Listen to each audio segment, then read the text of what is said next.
সার্বভৌমত্ব সুরক্ষা পরিষদ কর্তৃক আয়োজিত আজকের এই নাগরিক কর্মশালায় উপস্থিত সকলকে আন্তরিক শুভেচ্ছা ও সালাম। মহান রব্বুল আলামিনের দরবারে শুকরিয়া। পবিত্র জুমা মুবারকের পরে ইমানের অঙ্গ দেশপ্রেম, নৈতিক শিক্ষা, সম্প্রীতি, নাগরিক কর্তব্য ও রাষ্ট্রীয় সম্পদ রক্ষায় দেশপ্রেম জনগোষ্ঠী তৈরির লক্ষ্যে আজকের আমাদের এই বসাকে আল্লাহ তাআলা কবুল করুক, সকলে বলে আমিন।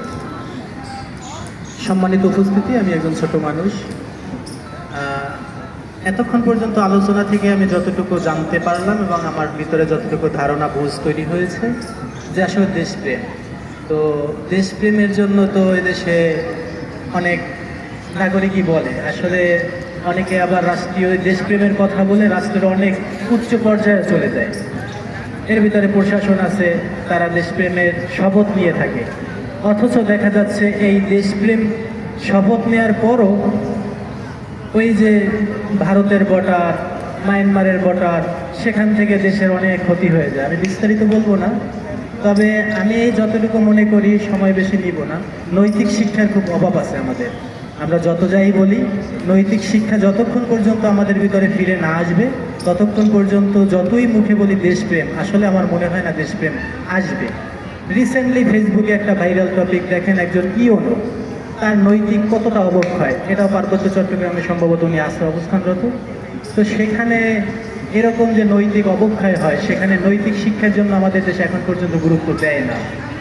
তো এখান থেকে আমার একটাই বার্তা থাকবে, দেশপ্রেমের পাশাপাশি আমরা নৈতিক শিক্ষার কথা সকলেই বলি।